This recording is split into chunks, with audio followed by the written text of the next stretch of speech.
Muito bem, bom dia a todas, bom dia a todos. Sejam muito bem-vindos à nossa sessão científica semanal do Instituto Gonçalo Muniz. Hoje, 4 de novembro de 2022, a gente tem a satisfação muito grande, a honra de ter aqui com a gente nessa manhã de hoje, o Dr. Edson Duarte Moreira Júnior. Dr. Edson, que ele tem graduação em Medicina pela Universidade Federal da Bahia, tem mestrado em Saúde Pública e doutorado em Epidemiologia pela Universidade de Columbia, em Nova York, e pós-doutorado pela Universidade McGill, em Montreal. Ele atualmente é pesquisador titular do Instituto Gonçalo Muniz, que é a nossa Fiocruz Bahia, vice-coordenador do Programa de Mestrado Profissional em Pesquisa Clínica e coordenador da área de concentração em Epidemiologia Molecular do curso de pós-graduação em Biotecnologia em Saúde e Medicina Investigativa, ambos aqui do IGM Fiocruz Bahia. E ele é chefe do Centro de Pesquisa Clínica do Hospital Santo Antônio, atuando principalmente na área de epidemiologia clínica. É bolsista de produtividade em pesquisa do CNPq-1D e membro titular da Academia de Ciências da Bahia e, claro, investigador também de estudos da vacina Covid-19 da AstraZeneca, a Sanofi e Butantan, e coordenador do estudo da vacina da Pfizer no Brasil e autor principal do artigo sobre a eficácia da dose do reforço. É um pouquinho sobre isso que o Edson veio aqui hoje para conversar com a gente. Antes de passar a palavra para o Edson, só queria lembrar a todos de manter microfone e câmeras desligadas. E após a finalização, após a conclusão da apresentação, podem ficar à vontade para mandar seus comentários, dúvidas ou sugestões, qualquer coisa, pelo chat. E lembrando também que quem não puder ficar até o final, por algum motivo, essa apresentação está sendo gravada e vai estar disponível no canal da Fiocruz Bahia no YouTube a partir da segunda-feira. Muito bem, Edson, muito obrigado por você ter aceitado participar aqui de nossa sessão científica e trazer esses dados científicos de bastante relevância e compartilhar com todos nós. Muito obrigado. Obrigado, Ricardo. É um prazer estar aqui na sessão científica mais uma vez. Quando você me convidou para falar sobre Covid e vacinas, nós tínhamos tido umas 2 ou 3 sessões no mesmo tema, mas parece um tema inesgotável, sempre renovado com perguntas e dúvidas, e acho que foi muito feliz essa escolha de discutirmos hoje sobre a necessidade ou quando se fazermos dose de reforço ou qual o papel de uma vacina bivalente para a Covid. Então, vamos seguir com a nossa apresentação. Aqui estão meus interesses. Eu sou pesquisador da Fiocruz e também pesquisador de protocolo de pesquisa com a indústria farmacêutica, inclusive com a vacina de Covid, com a Pfizer, com a Sanofi, com o Butantan. E também tenho estudos financiados pelo CNPq, pela FAPESP, mas não possuo nenhum interesse comercial em empresa farmacêutica. E também tive Covid, provavelmente com a vacina, a variante Ômicron. Isso é importante que vocês saibam, pode ter algum conflito. Aqui está um sumário do que nós vamos falar nos próximos 30 minutos. Nós vamos começar, antes de defender ou de argumentar sobre a necessidade de um reforço, nós vamos falar sobre o impacto que as vacinas de Covid trouxeram nessa pandemia, já que não faria sentido propor reforço de algo que não tenha sido suficientemente bom. Em seguida, falaremos sobre as variantes SARS-CoV-2 e a epidemiologia da Covid-19 e como isso afeta a prevenção e as vacinas. Vamos falar sobre os métodos de caracterização das variantes do SARS-CoV, vamos falar sobre a efetividade das vacinas bivalentes, da vacina monovalente, contra essa variante predominante atual, que é a Ômicron. E, em seguida, falaremos sobre o que nós temos de dados sobre segurança na administração de reforços, já que, antes de mais nada, antes de considerar a eficácia ou a efetividade de uma vacina ou de um reforço, é importante que se leve em consideração segurança. Vamos mostrar alguns resultados, sobretudo pré-clínicos, da vacina bivalente Covid-19 Ômicron modificado da Pfizer e da Moderna, e vamos fazer uma discussão, então, no final, sobre a necessidade ou não de fazer mais boosters ou reforços. E vamos concluir com uma discussão com vocês. Serão muito bem-vindas as perguntas e eu gostaria de ver a opinião que vocês têm sobre esses tópicos. Muito bem. Qual é o impacto global da vacinação contra a Covid?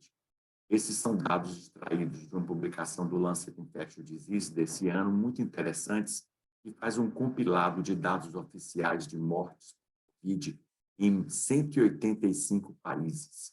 Vocês podem ver nesse gráfico aqui embaixo, nessas colunas cinza, estão o número de mortes diárias por Covid, atribuídas ao Covid. E aqui vocês veem na linha preta essa curva, como ela se comporta, e o número expressivo de mortes atribuídas à Covid. Em vermelho, vocês veem uma outra curva maior, que é o número estimado de mortes que teria ocorrido na ausência das vacinas.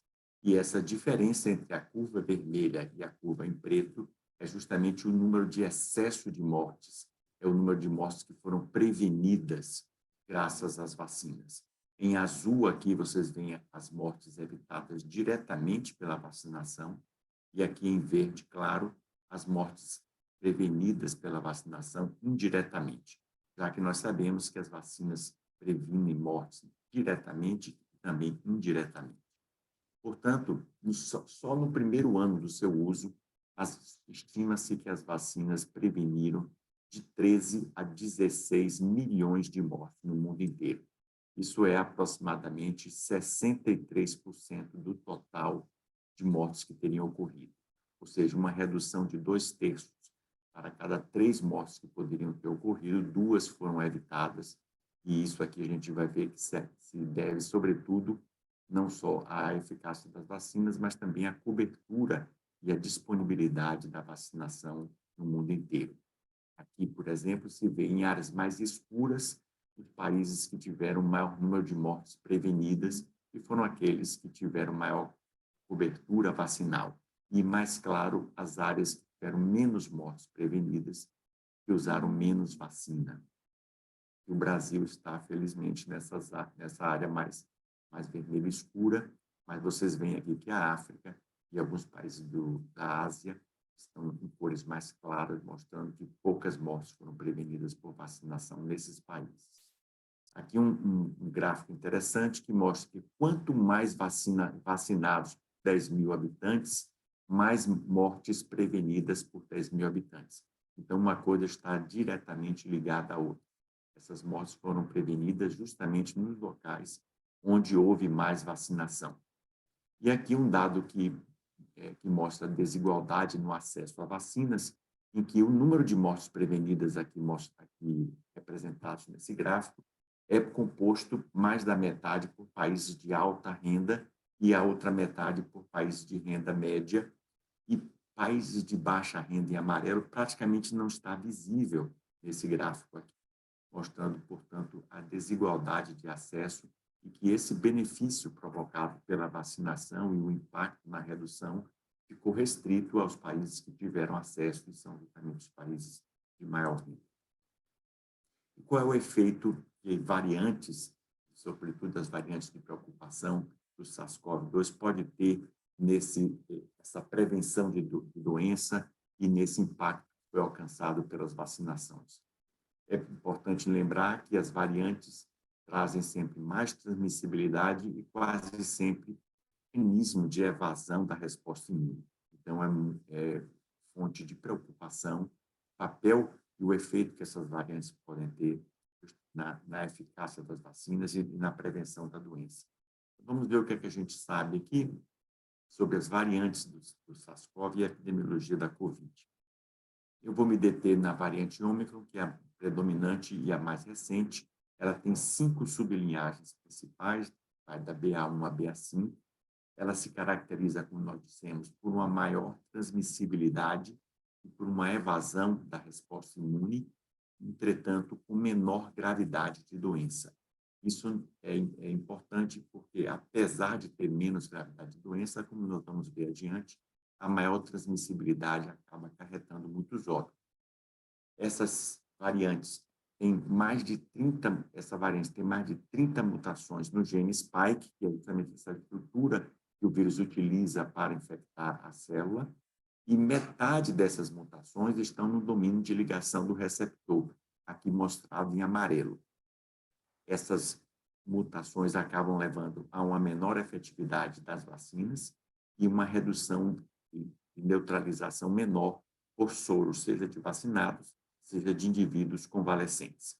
Além disso, essas variantes são têm menor eficácia para o tratamento com anticorpos monoclonais.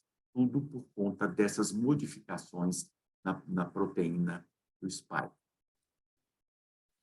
Aqui nós vemos um mapeamento dessas sucessivas cepas de importância, essas variantes, ao longo da pandemia nos Estados Unidos.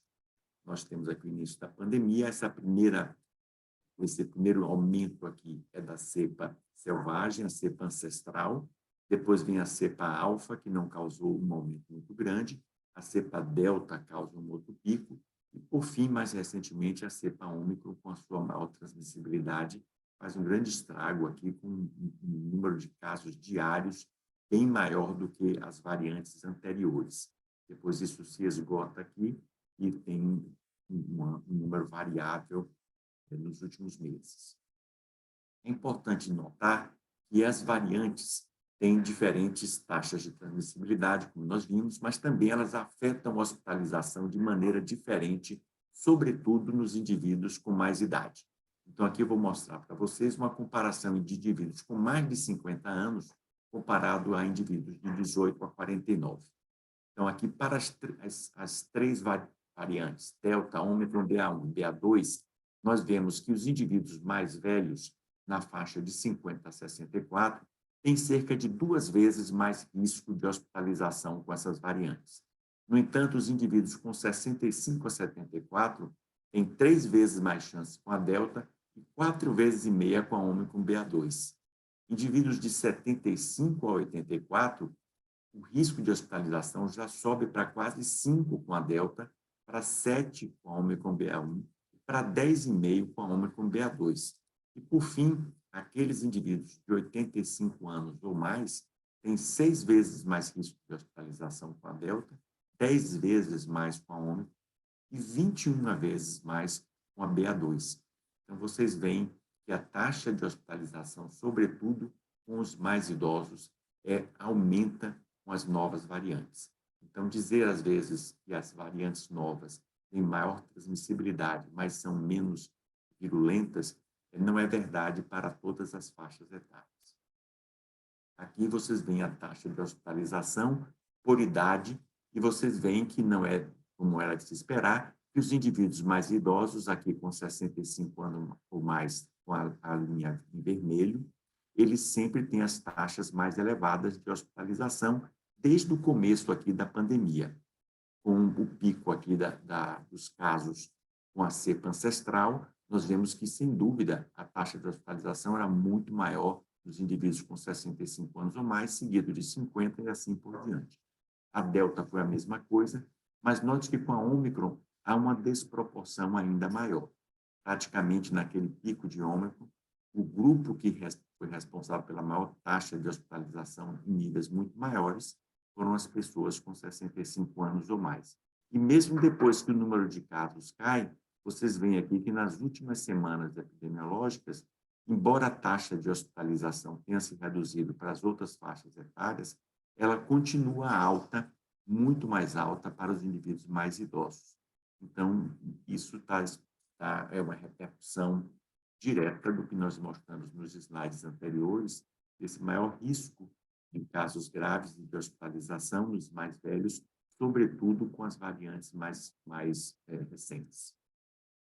Aqui o número de mortes, vocês veem que o número de mortes da Ômicron é um pouco menor do que o número de mortes com a cepa ancestral e maior do que com a Delta, por conta de que a maior transmissibilidade acaba levando um efeito devastador, porque você tem muito mais casos, ainda que eles possam ser menos graves.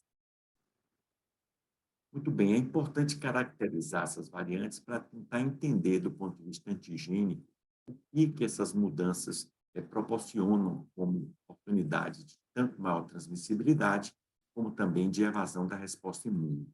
O método ideal para fazer essa caracterização, que tem sido muito usado, é o do mapeamento antigênico, ou antigênico cartográfico.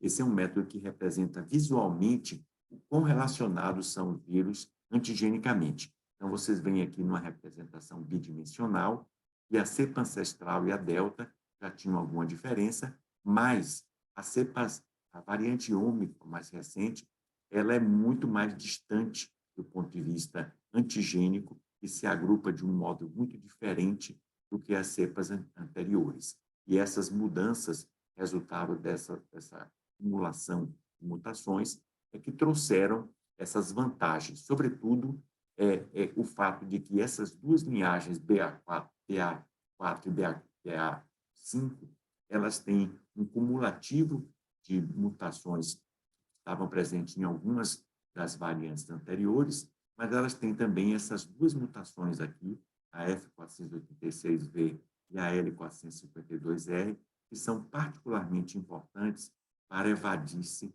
a resposta imune do hospedeiro. Isso pode explicar o porquê muitos casos acontecem em vacinados, como nós vamos ver adiante. Então, a pergunta natural é, diante dessas mudanças, as vacinas continuam a oferecer proteção contra as variantes do SARS-CoV? Eu vou mostrar para vocês dados de efetividade, ou seja, dados de vida real da vacina COVID contra a infecção sintomática com a cepa Ômicron. Aqui nós vamos mostrar dados americanos que mostram, sobretudo, a efetividade da vacina para a infecção sintomática em pessoas com mais de 50 anos. Então, vocês veem aqui a comparação de um esquema com 3 doses versus nenhuma dose e a efetividade absoluta da vacina em indivíduos com 50 a 64 anos e 65 anos começa aqui em torno de 50%, e 4 meses após a última dose, essa eficácia cai para menos de 20%. Então, vocês percebem que há uma diminuição da resposta imune frente à circulação da Ômicron. Essa diminuição de resposta imune já havia sido observada com variantes anteriores, mas parece ser um pouco mais pronunciada aqui, talvez por conta dessas mutações que nós apontamos e aumentam em muito a transmissibilidade do vírus.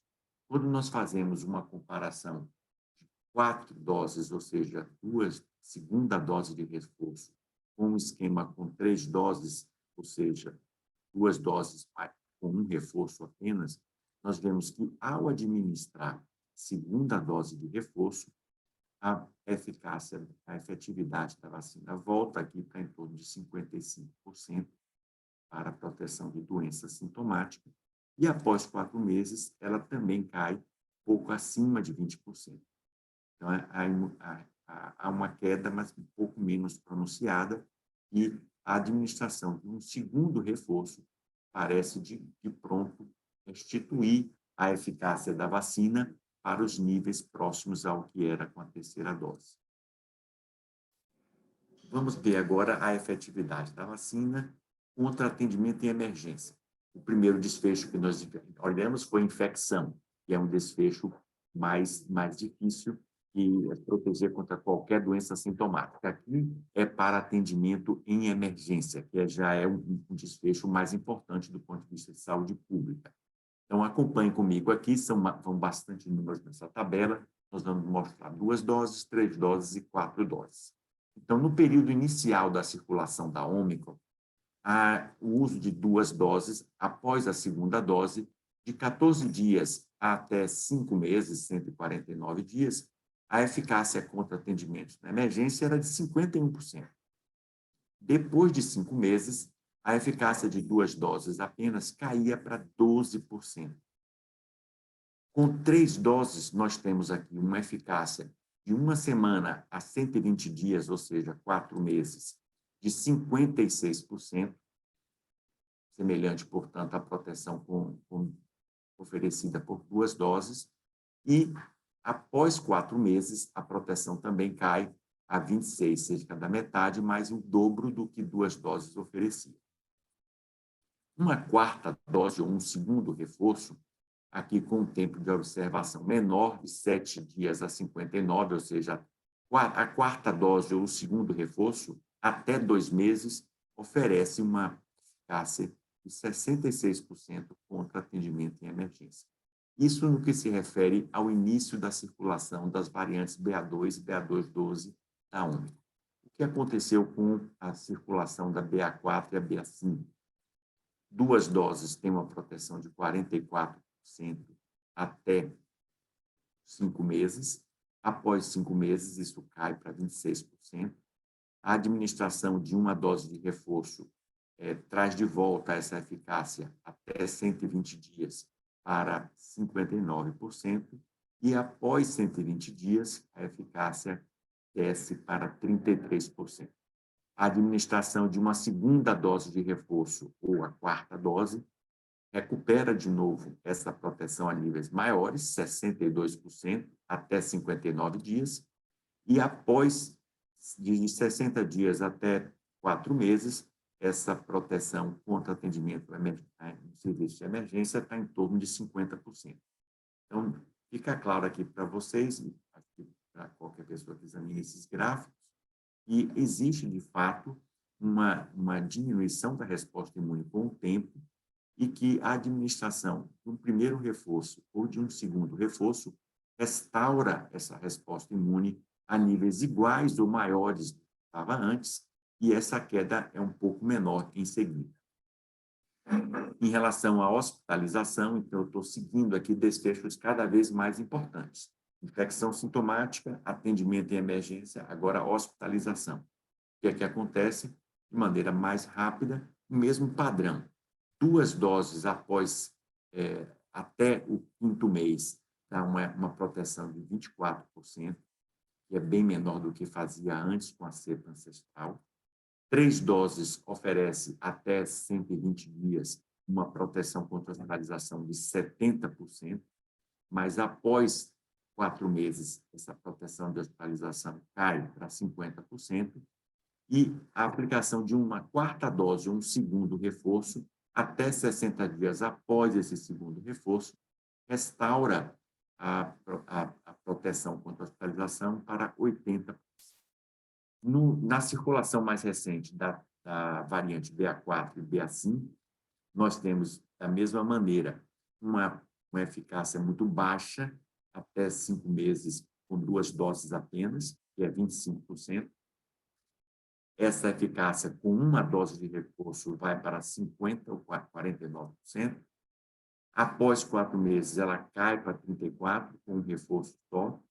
Ao administrar-se o segundo reforço ou a quarta dose, a eficácia para prevenção de hospitalização sobe para 60%, e de 60 dias até 124 meses aproximadamente, essa eficácia permanece em níveis acima de 50%. Então, o mesmo padrão de proteção, com um pouco mais de eficácia e um pouco menos de queda desta proteção para esse evento de hospitalização. Então, em resumo, nós vimos que a efetividade da vacina é maior contra doenças graves e ela é mais sustentada em comparação com a efetividade da vacina contra a infecção sintomática. A proteção da vacina contra as variantes BA4 e BA5 foi comparável às oferecidas variantes BA2 no começo da variante Ômicron. A aplicação de uma terceira dose ou de um booster ofereceu uma proteção adicional significativa, tanto para infecções como para doença, hospitalização, e essa administração da terceira dose ou do primeiro reforço parece diminuir mais lentamente a proteção em comparação quando você utiliza somente 2. A cobertura com a quarta dose foi muito baixa para a gente tirar conclusões sobre qual o papel desse segundo reforço na manutenção da efetividade das vacinas. Muito bem. Diante dessas considerações e desses resultados em nível populacional, o que é que nós temos, como nós poderíamos apresentar esses dados agora estratificados por vacinados e não vacinados? O que é que acontece com quem tomou a vacina comparado com quem não tomou em relação à circulação da variante Ômicron? Aqui no começo, vocês veem que para a variante alfa, os não vacinados, que está aqui nessa linha preta, tinham uma incidência de Covid muito maior do que do que os vacinados aqui em azul. Quando vem a delta, o número de casos em não vacinados aumenta bastante e os vacinados permanecem aqui com poucos casos. O surgimento da Ômicron, nós vemos aqui um pico de casos em não vacinados, mas acontecem também casos em vacinados com um esquema básico de 2 doses. Depois, esses casos diminuem. O que aconteceria se nós comparássemos agora hospitalização? A diferença de hospitalizações em não vacinados para vacinados é maior ainda. Vocês veem aqui em verde a taxa de hospitalização em não vacinados, ela é bem maior do que a taxa de hospitalização em vacinados, que fica aqui próximo de zero. Isso para alfa. Para delta, isso aumenta muito, a delta é mais patogênica, você tem taxas maiores de internação aqui nos vacinados e sobe um pouco nos vacinados com esquema com 2 doses. Quando nós utilizamos uma dose de reforço, vocês veem que com a Ômicron sobe um pouquinho a taxa de hospitalização em vacinados, mas o grosso e a quantidade maior, a taxa maior de internações está concentrada em indivíduos não vacinados. Por fim, o número de mortes, como vocês veem aqui com a variante Delta, é muito maior, a taxa de mortalidade por 100 mil pessoas é muito maior em vacinados, comparado aqui na linha azul pontilhada, vacinados com a série primária, que são 2 doses, e na linha azul cheia, vacinados com pelo menos um reforço. Então, vocês veem que o número de mortes se concentra e é muito maior em não vacinados, mas existe também uma separação aqui, onde começam a acontecer algumas mortes em vacinados com 2 doses, mas o número de mortes em vacinados com um reforço, pelo menos, é menor. Quando nós vemos a Ômicron, isso fica mais claro, né? O número de mortes em vacinados, a taxa aumenta, existe uma diferença mais visível entre aqueles que tomaram apenas o esquema primário, que são 2 doses, e aqueles que tomaram pelo menos um reforço, tem um pouco de aumento aqui na taxa de mortalidade, mas há uma diferença, sem dúvida, em quem toma somente 2 doses, quem toma pelo menos um reforço em relação à prevenção de morte. Aqui um resumo ao longo do ano de 2022, onde vocês veem em preto as taxas de mortalidade em quem não foi vacinado, em azul, cheio e pontilhado, em quem tomou 2 doses ou tomou um reforço só. Vocês veem que em alguns momentos, quem tomou só 2 doses, ela se separa um pouco, mas e aqui em lilás, embaixo, é quem tomou 2 doses de reforço. Sem dúvida, há uma diferença aqui, em que as pessoas que tomaram o segundo reforço têm uma taxa de mortalidade menor. Nesse ponto aqui, em junho, quem tinha 50 anos ou mais, tinha tomado 2 reforços, teve um risco de morte 14 vezes menor do que quem não se vacinou e 3 vezes menor do que quem se vacinou com o esquema básico ou com um reforço apenas, mostrando um aparente benefício para quem tomou mais de um reforço, 2 reforços ou mais. Nós conversamos que, além de mostrar proteção contra desfechos importantes, é igualmente relevante demonstrar segurança. É seguro usar doses de reforço da vacina de Covid? Quais são os dados que nós temos? Aqui eu vou mostrar para vocês diretamente os dados do CDC. Então, o CDC compilou aqui os eventos adversos com o uso de uma primeira dose de reforço. Na faixa de 5 a 11 anos de idade, foram administrados 1.150.000 doses de reforço, com 720 relatos de evento adverso e 4 eventos adversos sérios. Um número bem pequeno em relação ao número de doses.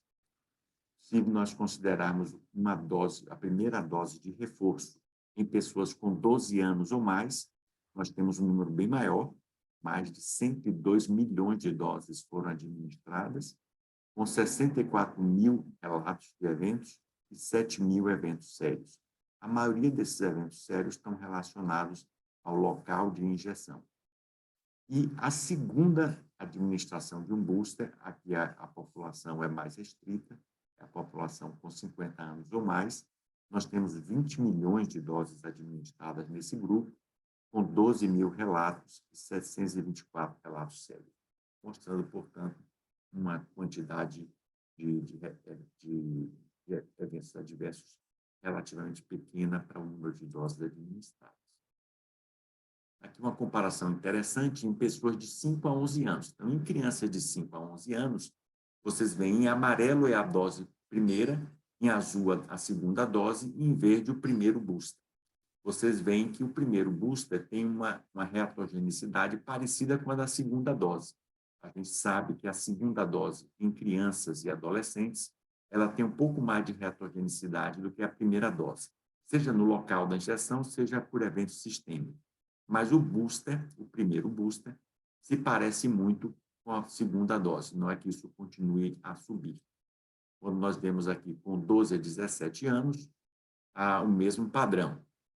O booster em verde é muito parecido com a segunda dose e ambos são mais reatogênicos do que a primeira dose, tanto para eventos sistêmicos como para reações no local.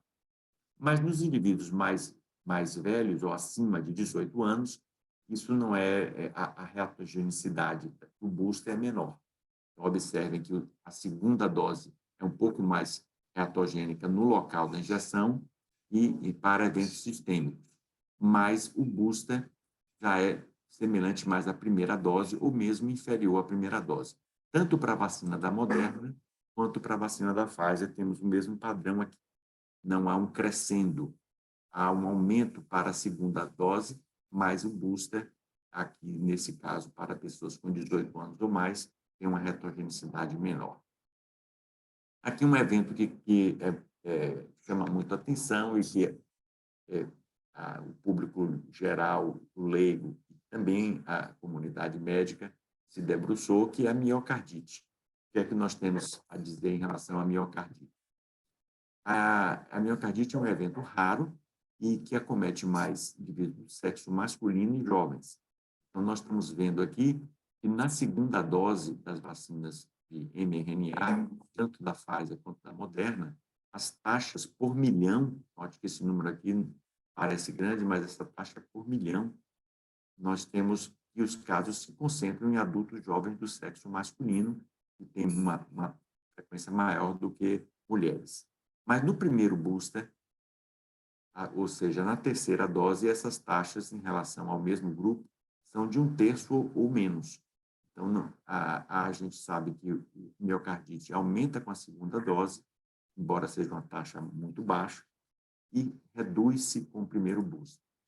E aqui eu mostro para vocês dados do segundo booster, que está restrito a pessoas com mais de 50 anos. A gente não tem aqui o grupo que tem mais risco, mas vocês veem aqui que é uma quantidade muito pequena, acontece com o segundo booster, não parece haver uma tendência aqui de aumento do risco de miocardite com o número de doses.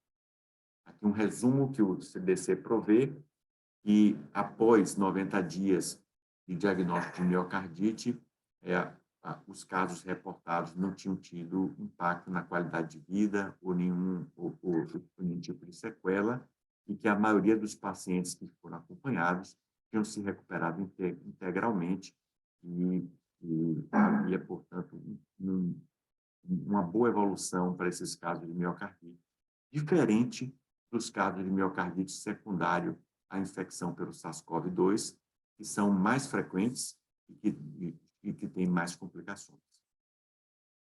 Então, de um modo geral, a conclusão que o CDC oferece é que os eventos adversos relatados com as doses de booster têm um perfil semelhante com o esquema inicial, não houve relatos de eventos novos nem mais graves, e que esses eventos estão compatíveis com o que já tinha sido descrito anteriormente. Isso é muito importante, é uma pergunta pertinente. se o maior número de doses poderia levar a algum tipo de efeito cumulativo ou riscos novos. Muito bem, e o que é que nós temos de dados sobre as vacinas chamadas bivalentes? Nós apresentamos várias informações sobre 2 doses de reforço, mas usando a vacina convencional. Foi feita uma vacina modificada, que é chamada vacina bivalente. Qual o dado que nós temos sobre a performance dessas vacinas? Então, é importante lembrar, como nós vimos no começo, que há mudanças rápidas na circulação das variantes. Eu mostro aqui que nos Estados Unidos, por exemplo, a cepa alfa apareceu, depois foi superada pela cepa delta, e com o surgimento da Ômicron foram várias sublinhagens que surgiram, A1, A2, A212, A4, por fim, assim, que num período curto de tempo elas foram se sucedendo.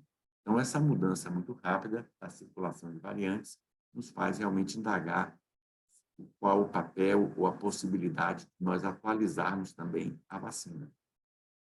Então, aqui estão dados pré-clínicos, que são em camundongos, comparando a vacina protótipo, a vacina com vírus selvagem, com uma vacina monovalente modificada para Ômicron e uma vacina bivalente que tem tanto a cepa selvagem ancestral quanto a cepa Ômicron associada. Então, aqui nesse primeiro gráfico, nós estamos vendo os títulos de anticorpos neutralizantes para a vacina com vírus ancestral. Vocês veem que ela oferece títulos elevados para a cepa Wuhan, que é a cepa original. Esse nível de neutralização cai com a variante beta, cai um pouco mais com a delta e cai mais acentuadamente para BA1 e para Ômicron BA.4/5. Então, isso é o que nós temos de dados de anticorpos neutralizantes que se correlaciona muito bem com a queda da proteção e o aumento do número de casos em vacinados com a vacina original. Quando nós olhamos a performance de uma vacina monovalente modificada para Ômicron, vocês veem aqui nitidamente que a resposta dessa vacina monovalente produz um nível de anticorpo neutralizante inferior no que se refere à cepa original e à cepa beta e delta, e um nível maior, como era de se esperar, para Ômicron BA1 e BA.4/5. Por isso é que se foi formulada uma vacina bivalente, onde se tem metade do vírus selvagem ancestral e metade da Ômicron modificada. Nesse caso aqui, vocês veem que a manutenção de níveis de neutralizantes elevados para cepa referência e para cepa beta e delta, e níveis maiores do que a vacina original para a Ômicron BA1 e BA.4/5.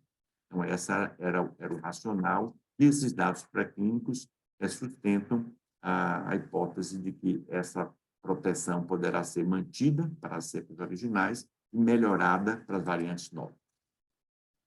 Então, de um modo geral, a reatogenicidade dessas vacinas modificadas foi semelhante à original, e os níveis de anticorpos neutralizantes, como eu mostrei aqui, eles são não inferiores às cepas originais e são maiores para a cepa. Os dados são pré-clínicos, esses dados não estão acompanhados de ensaios em humanos, estão sendo produzidas informações, eu vou falar um pouco dos dados que nós temos agora sobre a proteção dessa vacina em mundo real, e a expectativa é que a utilização de uma vacina bivalente pudesse melhorar a proteção e diminuir o número de casos novos com a circulação da cepa Ômicron, e é por isso que o CDC e o FDA ofereceram uma autorização emergencial para o uso dessa vacina.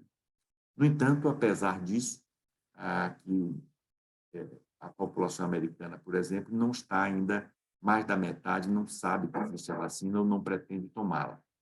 Somente 19 milhões, cerca de 330 milhões de pessoas elegíveis para tomar esse reforço, tomaram o reforço até o momento. Isso é pouco mais de 5% da população. Então, uma cobertura muito baixa, muito pequena. Além disso, há inquietações e dúvidas quanto a essa expectativa de que uma vacina bivalente pudesse, de fato, oferecer uma proteção melhor. Alguns dados, pelo contrário, sugerem até que a proteção seja igual, não seja melhor. Aqui é um estudo que saiu a semana passada, mostrando que os tipos de anticorpos neutralizantes foram comparáveis. Houve um título um pouco maior, modestamente maior, nas vacinas bivalentes, mas isso não foi significativo. Esse outro estudo também, ainda em pré-print, de outro grupo, mostra igualmente que as vacinas bivalentes com a cepa ômico modificada não induziu resposta de anticorpos neutralizantes superiores. Notem que esses são estudos de titulação de resposta de anticorpos. Isso pode não se traduzir em uma resposta igual. É possível que a resposta, no mínimo, seja igual, mas não quer dizer que ela não possa ser superior. Aqui é apenas um componente da resposta imune, não está se medindo, por exemplo, a resposta celular. E aí nós chegamos à nossa questão. As vacinas bivalentes. Devemos tomar o reforço ou não devemos? Qual é o papel? Eu acho que ficou claro nos dados que nós demonstramos aqui, com números bastante expressivos, populacionais, que 2 doses está sujeito a uma redução de resposta imune, que é compatível com a imunidade produzida por coronavírus naturalmente, isso não é uma surpresa, e é inequívoco que o uso do primeiro reforço ou da terceira dose restaura essa resposta imune e está sobejamente indicado, porque também restaura a proteção contra eventos graves, como hospitalização e atendimento em emergência. O uso de um segundo reforço está sugerido pelo mesmo processo, tanto pela redução da resposta imune, que parece evanescer com o tempo, como também pelo fato de que as variantes desenvolvem mutações que buscam se evadir da resposta imune. Então, essa combinação de redução da resposta imune com mutações que escapam à resposta de anticorpos sugere que nós precisamos reforçar a nossa defesa. Eu saliento também que esse é um assunto difícil de responder, porque tem alguns fatores confundidores. Aqui nós temos que levar em consideração booster natural, infecções prévias e o uso também de outras vacinas. Todos os dados que eu apresentei aqui são restritos à vacina de mRNA, que é onde nós acumulamos maior número de informações, sobretudo no que se refere ao uso de um primeiro reforço ou de um segundo reforço. Então, concluindo, é inequívoco que o primeiro reforço ou a terceira dose tem que ser utilizado e que um segundo reforço pode ser indicado, sobretudo para pessoas com mais idade e pessoas com mais alto risco de hospitalização ou de eventos graves com a Covid. O quanto que as vacinas bivalentes ou modificadas poderão ser superiores às vacinas originais permanece ainda em aberto. Alguns desses artigos e alguns estudos sugerem que o imprint, que é a resposta causada inicialmente pela vacina inicial, dificulte que a gente consiga despertar uma segunda resposta imune com uma vacina modificada. Esse é um campo muito fértil para estudos e, num futuro muito próximo, a gente pode ter essas respostas. É muito importante salientar que a gente encontra essas respostas pela ciência, não é pela nossa preferência, não é pelo nosso gosto pessoal. A gente sabe que uma vacina funciona ou que um reforço é necessário por causa da ciência. Não é nenhuma questão de preferência, nem de escolha. Tem que seguir esse passo a passo da metodologia e basear as nossas recomendações em dados. E eu finalizo dizendo que o bom da ciência é que ela é verdadeira. Quer você acredite nela ou não. Eu agradeço a atenção de vocês e aqui está a equipe que participou dos estudos de Covid e que trabalha em parceria com a Fiocruz conosco lá nas obras sociais em Mandus. Obrigado a todos. Obrigado, Edson. Parabéns, muito obrigado pela sua palestra, foi excelente. Não sobra dúvidas, realmente, depois de assistir uma palestra dessa, com dados bem robustos, dados científicos bem robustos, né, de que a vacina tem eficácia e, como você mostrou muito bem, ela também tem segurança, né? Tem algumas perguntas aqui já, viu, Edson? Muita gente parabenizando sua apresentação.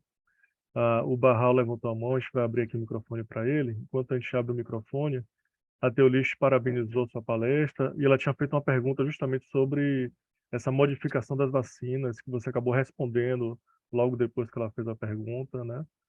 Então, sobre as vacinas modificadas, o que é interessante, eu concordo com você, existem esses dados sobre nível de anticorpos neutralizantes, mas não necessariamente na clínica, quando você for fazer o estudo clínico, não necessariamente significa que não vai ter uma eficácia maior ou pelo menos idêntica, né? Pelo menos igual, né? Barral consegue abrir o microfone? Será que o Rodrigo me ajuda a abrir o microfone dele? Já pode falar. Bom dia, Barral. Opa, bom dia. A minha tela aqui está preta, mas não sei se.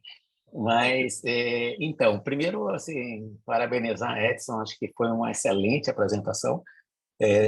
Ricardo já falou isso, eu não vou repetir, assim, dados extremamente sólidos, mas também com uma apresentação muito bem feita, o que é também costume, Edson, né? Ele realmente apresenta muito bem, encadeia o raciocínio excelente.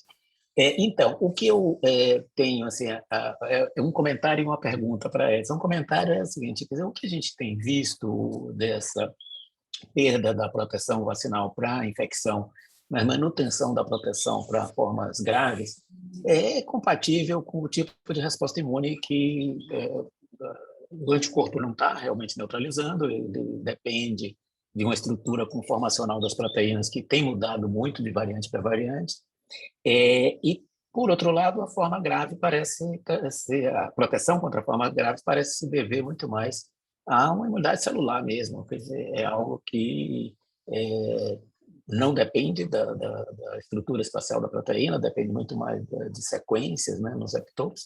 Então, e é muito mais duradouro, é muito mais estável, o vírus provavelmente não consegue mutar tanto do ponto de vista sequencial, ele muda conformacionalmente, mas sequencial não chega a afetar tanto a resposta imune celular. E essa resposta imune é o que não faz com que a gente não tenha aquela resposta, com aquela perda de controle, né, da produção de citocinas, aquela tempestade de citocinas. Então, claramente, isso protege da forma grave, embora não proteja da infecção. Então, assim, é compatível com isso, né? Agora, então, qual é a esperança, na verdade, dessas atuais proteínas? Essa é a parte da pergunta para eles. Qual é a esperança das atuais vacinas recuperarem essa proteção contra a infecção? Ou se a gente vai realmente precisar de uma outra abordagem diferente em vacina para tentar recuperar essa proteção, tipo vacina de mucosa, que tem sido voltou, né, a ser muito comentado. Então, é basicamente isso, mas realmente excelente palestra, Edson, parabéns. E parabéns pelo convite também aí, Ricardo, foi muito boa a escolha. Obrigado, Barral, obrigado pelos comentários, foram muito oportunos, vocês completou essas informações importantes sobre a resposta imune. As pessoas, às vezes, lidam com a resposta imune de maneira muito simplificada. A resposta imune é algo complexo e que a gente mede, às vezes, sempre de uma maneira compartimental e quer tirar conclusões como se fosse para o todo. De fato, a gente observa essa queda da resposta humoral, que teria como resultado os casos de infecção sintomática. A gente, no início da pandemia, estava sonhando com a vacina. A gente tem outras doenças que a gente até hoje continua a sonhar com a vacina, mas, de repente, a gente fica muito exigente. Tem uma vacina que protege de formas graves de hospitalização, mas você adoece, fica com o nariz entupido e fica aborrecido que a vacina não funcionou. Eu tenho um colega de colégio que me ligou aborrecido, dizendo que não ia tomar mais reforço, porque ele estava de Covid. Eu falei, você está em tal? Eu falei, eu estou no churrasco na casa de praia. As pessoas pegavam Covid, estavam numa UTI, no respirador. Hoje você teve uma falha vacinal e está com o nariz entupido. É claro que isso tem impacto, porque ele pode transmitir para outras pessoas, até ele não devia estar no churrasco, né? E pode transmitir para pessoas que não possam produzir uma resposta imune, vacinados, pessoas imunocomprometidas, pessoas mais idosas. Então, a gente deseja sempre que uma vacina proteja ao máximo, e acho que as vacinas de mucosa são um bom caminho. Outro caminho que tem sido explorado é o uso de adjuvantes, tá? Essa tentativa inicial de remodelar as vacinas de mRNA era muito atrativa, porque ele era muito fácil tecnicamente. Então, era, sem dúvida, o primeiro passo. Mas não me parece que os primeiros resultados mostrem que essas vacinas supram essa deficiência satisfatoriamente. Os resultados ainda virão, mas os dados iniciais não são tão alentadores. Ressalto aqui que também não é que as vacinas percam a proteção, elas continuam e o efeito do booster ele é benéfico. A questão é que ele não está sendo tão superior em relação àquela variante que você desejaria contrapor a maior transmissibilidade.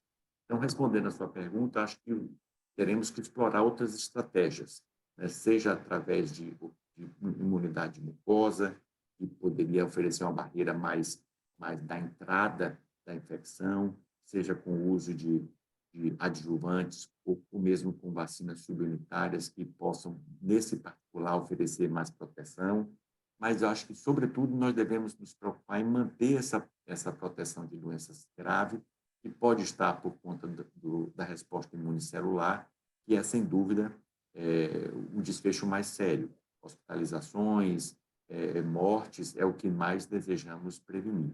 E isso é compatível, como você falou, quando a gente observa as falhas, sobretudo para esses desfechos mais importantes, eles estão desproporcionalmente concentrados nos indivíduos mais velhos, que é onde essa imunidade começa a ter a imunossenescência, acaba comprometendo a proteção mais a longo prazo.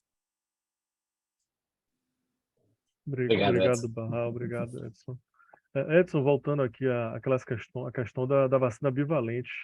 O Geraldo, ele, aqui no chat, faz uma pergunta sobre, julgando pelos títulos de anticorpos neutralizantes, se não seria melhor usar a vacina monovalente com as cepas Omicron. Num dos gráficos que eu mostrei, a vacina monovalente produz títulos de anticorpos neutralizantes inferiores para a cepa ancestral e para as variantes anteriores. Isso não é desejável, porque a gente, de repente, poderia fazer uma seleção natural para essas cepas retornarem.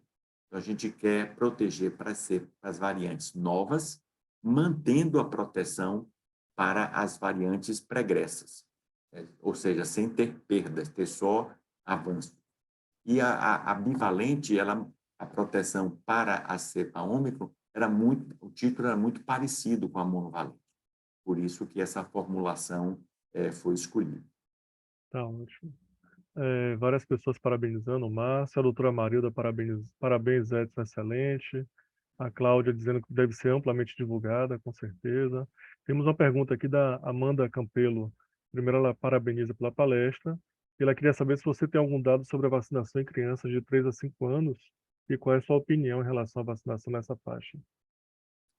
Olha, isso foi alvo de um debate estéril e infundado. A aprovação do uso da vacinação em crianças pela CIP e no comitê assessor do FDA, no CDC, foi unânime. Os dados são muito convincentes, tanto em prevenção de doença quanto por segurança. Gerou-se um debate e uma hesitação e não estavam embasados de maneira alguma em nenhuma informação. Nós vimos pais e vimos, sobretudo, pediatras contraindicarem vacinação em crianças com os argumentos completamente infundados.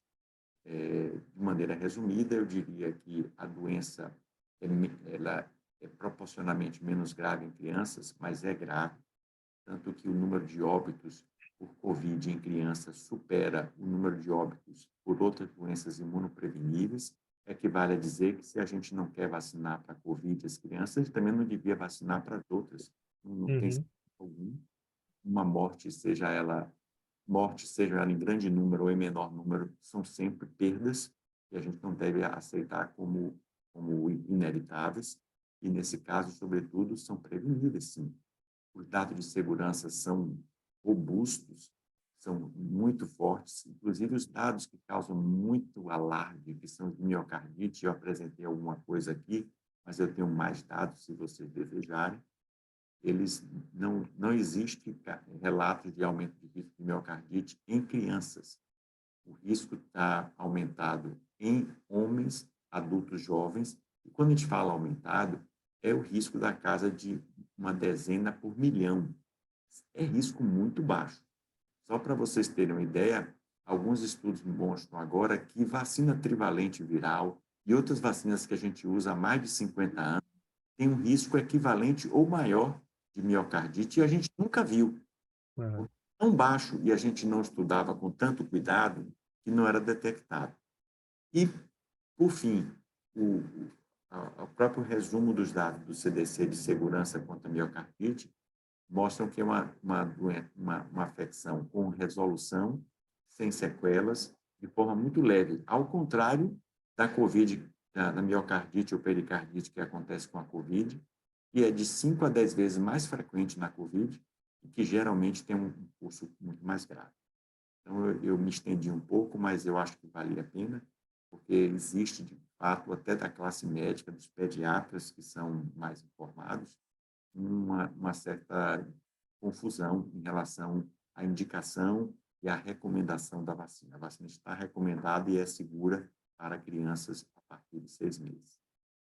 Não, acho que foi ótima essa pergunta, e você se estender um pouco mais, com certeza foi fundamental para disseminar a informação correta, né? Edson, vou aproveitar o gancho enquanto eu passo aqui pelas próximas perguntas. Na sua apresentação, você trouxe muito mais dados da população norte-americana, não é isso? O painel, o portfólio de vacinas que eles tinham disponível era diferente da população brasileira, mas eu imagino que os resultados que nós temos na população brasileira sejam semelhantes em termos de eficácia e em termos de segurança também, correto? Sim, sem dúvida. No entanto, como a discussão de reforço ela é confundida por vários aspectos, num cenário como o nosso, que tem diferentes vacinas com diferentes mecanismos de ação, fica muito mais difícil de você dissecar os resultados. Mas, a título só de informação, os dados de resposta imune e de restauração da resposta imune com vacinação dita mista, ela é alentadora. Nós não usávamos vacinação de produtos diferentes, mas por uma questão prática. Mas, do ponto de vista teórico, é uma ideia boa. E o que se mostra é que, pelo menos em relação à vacina da AstraZeneca e à vacina de mRNA, essa combinação produz tipos de anticorpos neutralizantes iguais ou superiores à utilização da mesma vacina. Tá? Do ponto de vista de facilitar a interpretação dos dados, eu preferi usar os números americanos por conta de que eles usam duas vacinas que têm a mesma plataforma, que tem um sistema tanto de relato de evento adverso, como também de detecção de casos. Mas os dados de efetividade que o Barral mostrou, por exemplo, com os dados nossos, mostram a mesma tendência de evanescência da resposta imune, né, que pode se acompanhar também da evasão da resposta imune pelas variantes, e reforçam a ideia de que um booster é necessário para restaurar esses níveis de anticorpos e para diminuir a circulação da doença. Tá ótimo. Aqui no chat várias pessoas parabenizando pela apresentação, pela didática. Temos a Marília, a Caliane, Luiz Eduardo, Li, Conceição, Leonardo Farias, várias pessoas parabenizando. Gisele, Kátia. Deixa eu procurar a próxima pergunta. A Cláudia Brodsky, ela pergunta se você poderia comentar sobre o busto da vacina e infecção na aquisição de proteção. Eu não sei se quer complementar alguma coisa a mais sobre isso. Acho que se eu entendi a pergunta, existe o reforço, a dose de vacina de reforço, existe uma resposta correspondente quando você tem reinfecção. Então, uma reinfecção simula um booster. Então, em muitos casos, você também restaura os níveis de anticorpos com o que a gente chama de booster natural ou reinfecção. E o uso do reforço não é contraindicado, não está bem estabelecido o tempo.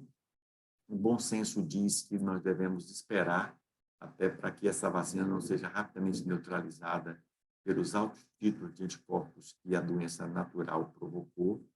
Então, a infecção natural vai lhe dar uma proteção natural por pelo menos 2, 3 meses. Então, a gente recomenda que, se você for tomar um booster, que você adie, tanto para que esse booster tenha melhor efeito, como porque você vai estar protegido pela infecção natural, então não tem pressa de tomar o booster. Uhum. Para finalizar, temos duas perguntas, uma do Paulo Boente sobre se há registro do aumento atual do número de casos, e outro para a gente finalizar já junto, Edson, o do Cláudio Pereira, se tem registro de sintomas pós-Covid em indivíduos que foram vacinados, mas que desenvolveram a doença. A primeira pergunta, casos novos, é uma boa pergunta. Com o arrefecimento das medidas de distanciamento, a queda do número de casos graves e esse retorno à normalidade, muita gente tende a achar que Covid acabou, mas não acabou. Não só nós continuamos a ter casos, como continuamos a ter mortes. Nos Estados Unidos, por exemplo, tem mais mortes por Covid do que por influenza. Tá? Então, é o dobro de mortes diariamente por Covid em comparação à influenza. E a influenza já mata muito, já é uma doença que é levada a sério. Então, por que não continuar a levar a sério a Covid só porque ela está matando bem menos? Nós chegamos a picos de 3, 4 mil óbitos por dia. Hoje, o nosso número de óbitos oscila de 50 a 200, ainda é um número elevado. Esses números de casos graves, de hospitalizações, estão relacionados a problemas de cobertura, o mesmo fatores de risco das pessoas que não conseguem desenvolver uma resposta satisfatória. Isso enfatiza a necessidade de nós mantermos aqueles que podem ser protegidos para oferecer a proteção indireta, que é a proteção de rebanho, que permite com que as pessoas que estão protegidas façam um cinturão em torno daquelas que não podem ser tão protegidas. Então, foi bom, Paulo, você chamar atenção, você fazer essa pergunta, porque durante a Covid a gente achou que dengue não existia mais, que chikungunya não existia mais e continuou a existir. E agora, que a gente não ouve tanto falar, ou que o número diminuiu muito, a gente não pode se precipitar e não tomar os cuidados e não continuar a fazer a prevenção do jeito que deve ser feito. Em relação à outra pergunta, foi sintomas pós-Covid em vacinado. A Covid, a gente sabe muito mais da vacina do que da Covid. Eu vejo que as pessoas têm um pouco de intranquilidade com a vacina e a gente continua a aprender e tem muitas lacunas em relação à doença e possivelmente vai levar muito mais tempo. E após Covid é um universo. O Covid, que inicialmente parecia ser uma doença respiratória, é uma doença sistêmica, com várias repercussões do sistema nervoso central, em diversos no sistema gastrointestinal, por aí vai. Os sintomas, a doença pós-Covid está sendo melhor caracterizada, mas eu não tenho conhecimento de comparações que pudessem responder essa questão. Se eu puder fazer apenas uma divagação aqui, eu diria que a imunidade promovida pela vacina é mais completa do que a imunidade fornecida pela infecção natural, por motivos vários. E, portanto, é possível que uma pessoa imunizada fique menos suscetível a uma doença mais extensa e, portanto, a sintomas pós-Covid. Mas isso não está demonstrado. Tá? Isso ainda é tema de investigação e a cada dia se aparece um novo capítulo, Covid longa, sintomas pós-Covid e assim por diante. Tá ótimo, Edson. A gente precisa encerrar por aqui, por causa do nosso horário, infelizmente. Então, novamente, queria agradecer bastante sua disponibilidade e agradecer por essa apresentação extremamente rica que você trouxe aqui para a gente. Queria lembrar a todos que essa aula foi gravada, então vai estar disponível no YouTube a partir de segunda-feira. Queria desejar uma excelente sexta-feira e um bom final de semana a todos. Edson, muito obrigado e até a próxima. Obrigado a todos, um bom fim de semana.